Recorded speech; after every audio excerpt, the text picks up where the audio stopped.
अस्सलाम वालेकुम दोस्तों, मेरा नाम है बिलाल शकूर और आप देख रहे हैं मेरा चैनल इन्फॉर्मेटो।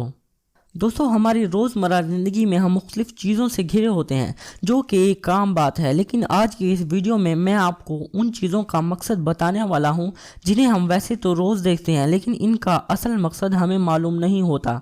तो बिना कोई देरी किए शुरू करते हैं अपना countdown. Number 10, holes in converse shoes. दोस्तों, आपने ज़िंदगी में कभी ना कभी तो कन्वर्स शूज़ पहने होंगे। दोस्तों, कन्वर्स शूज़ को नाइकी ये कंपनी कन्वर्स ने 2003 में बनाना शुरू किया। कन्वर्स शूज़ सबसे पहले खिलाड़ियों के लिए बनाए गए, लेकिन दोस्तों क्या कभी आपने जूते के नीचे की तरफ इन दो सुराखों पर गौर किया है?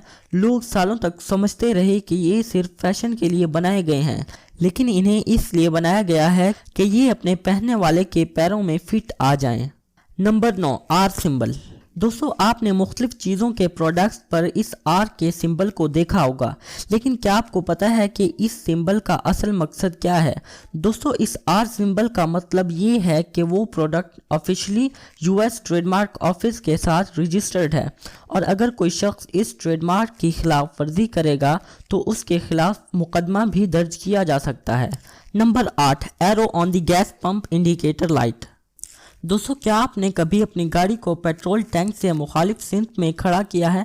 वैसे तो ये आपकी ज़िंदगी का एक बहुत ही एम्बैरेसिंग मोमेंट होगा, लेकिन आपको ये जानकर हैरानी होगी कि गैस पंप इंडिकेटर लाइट पर ये जो एरो दिया जाता है, इसका असल मकसद आपको ये बताना है कि आपकी कार का पेट्रोल टैंक किस तरफ है। Number 7, blue side of eraser. दोस्तों, आपने बाद औक़ात देखा होगा कि जो इरेजर हम लेते हैं वो दो कलर्स ब्लू और रेड में डिवाइडेड होता है। इरेजर की रेड साइड से पेंसिल से लिखे वर्ड्स को मिटाया जा सकता है, लेकिन क्या आपको पता है कि इरेजर की ब्लू साइड से पेन इंक से लिखे हुए अल्फाज को भी मिटाया जा सकता है, लेकिन इसे सिर्फ हार्ड पेपर पर यूज़ किया जा सकता है। अगर इसे सॉफ्ट पेपर पर यूज़ किया जाए तो पेपर के अंदर सुराख निकल जाता है और पेपर फट जाता है। नंबर 6, पॉम पॉम बीनीज। दोस्तों, सर्दियाँ साल का ऐसा मौसम होती हैं जब हम ठंड से बचने के लिए सर्दियों के गर्म कपड़े निकालते हैं। इनमें से एक पॉम पॉम बीनीज हैं, जिन्हें आमतौर पर हमारी लैंग्वेज में टोपी कहते हैं। लेकिन क्या आपने कभी गौर किया है कि हमारी सर्दियों की टोपियों पर ये सॉफ्ट चीज़ क्या है? बहुत से लोग समझते होंगे कि इन्हें सिर्फ फैशन के लिए बनाया गया था, लेकिन क्या आपको पता है कि इन्हें पहले सेलर्स पहनते थे ताकि जब वो पानी में गोता लगाएं तो उनके सर को चोट ना आए।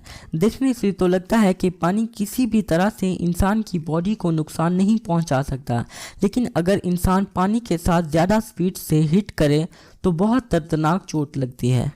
Number 5, nail cuticles. अगर आप अपने नाखून को वक्त पर काटते हैं तो आपने नोटिस किया होगा कि हमारे नाखूनों पर स्किन की एक बहुत ही थिन लेयर होती है। अक्सर लड़कियां अपने नाखूनों को और भी खूबसूरत बनाने के लिए इस लेयर को काट देती हैं, लेकिन ये दोबारा ग्रो हो जाती है। दरअसल हमारे नाखूनों की ये एक प्रोटेक्शन लेयर होती है जो हमारे नाखूनों के अंदर जरासीमों को नहीं जाने देती, लेकिन अगर इसे काट दिया जाए तो इस पर बैक्टीरिया और फंगस चिपक जाता है, जिनकी वजह से आपके नेल्स को इन्फेक्शन भी हो सकता है। Number 4, holes in padlock. दोस्तों, ताला अक्सर दरवाज़ों को बंद करने के लिए लगाया जाता है ताकि कोई और शख्स बिना चाबी के दरवाज़ा ना खोल सके। आपने ताले में इस अननेसेसरी से दिखने वाले सुराख को देखा होगा, लेकिन क्या आपको पता है कि ये ताले के अंदर तेल डालने के लिए इस्तेमाल किया जाता है ताकि ताले के अंदर चाबी स्टक ना हो और ताला आसानी से खुल जाए। आप में से अक्सर लोग इस चाबी वाले होल में तेल डालते होंगे, लेकिन इसमें तेल डालने से भी अक्सर ताले सही से काम नहीं करते। Number 3, ridges on the edge of coins. दोस्तों, आपने अक्सर सिक्कों के किनारों पर देखा होगा कि इन पर रिजेस लगाई जाती हैं, जो कि देखने से अननेसेसरी लगता है, लेकिन क्या आपको पता है कि इनकी शुरुआत 16वीं सदी में हुई। इस जमाने में सिक्कों को कीमती धात से बनाया जाता था और अक्सर लोग इनके किनारों से थोड़ी सी धात तराश लेते थे। इस वजह से सिक्कों पर रिजेस को लगाना शुरू कर दिया गया कि अगर कोई इनके किनारों को तराशे तो उन्हें पता चल जाए। Number 2, notebook margins.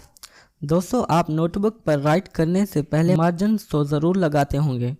इन्हें लगाने से नोटबुक पर लिखे वर्ड्स खूबसूरती के साथ अरेंज हो जाते हैं और आपने कभी ना कभी तो मार्जिन लाइंस ना लगाने पर टीचर से डांट तो ज़रूर खाई होगी। لیکن کیا آپ کو پتہ ہے کہ مارجن لائنز کو خوبصورتی کے لیے نہیں بلکہ نوٹ بک پر لکھے ورڈز کو بچانے کے لیے استعمال کیا جاتا تھا، کیونکہ اس دور میں چوہے کتابوں کو کتر جاتے تھے، اس لیے مارجن لائنز لگانے سے ان کے درمیان میں لکھی ہوئی انفارمیشن چوہوں کے کترے جانے سے بچ جاتی تھی۔ Number 1، fruit stickers. دوستو، آپ نے کبھی نہ کبھی تو سبزی منڈی سے فروٹس خریدے ہوں گے اور اکثر فروٹس پر مختلف سٹیکرز لگے ہوتے ہیں، اور آپ کو پتا ہوگا کہ یہ اپنے ملک اور پروڈیوسر کی نشاندہی کرتے ہیں، لیکن آپ میں سے بہت کم لوگ جانتے ہوں گے کہ ان پر لکھے نمبرز میں بہت ہی یوزفل انفارمیشن ہوتی ہے۔ اگر سٹیکر پر 4 ڈیجٹس ہوں اور پہلا ڈیجٹ 4 ہو تو اس کا مطلب انہیں کیڑے مار دوائی سے اسپرے کیا گیا ہے۔ اگر ان پر 5 ڈیجٹس ہوں اور پہلا 9 ہو تو اس کا مطلب اسے اوریجنلی اگایا گیا ہے، اور اگر اس میں 5 ڈیجٹس ہوں اور پہلا 8 ہو تو اس کا مطلب فروٹس کو جینیٹیکلی موڈیفائی کیا گیا ہے۔ دوستو، یہ واقعی میں بہت یوزفل انفارمیشن ہے۔ دوستو، اگر آپ کو میری ویڈیو اچھی لگی ہو تو ویڈیو کو لائک کر دیجئے اور میرے چینل کو سبسکرائب کر کے بیل آئیکن کو آل پر کر دیجئے تاکہ آپ کو میری نئی آنے والی ویڈیوز کی نوٹیفیکیشنز ملتے رہیں۔ میں ملتا ہوں آپ کو اپنی اگلی ویڈیو میں، تب تک کے لیے اللہ حافظ۔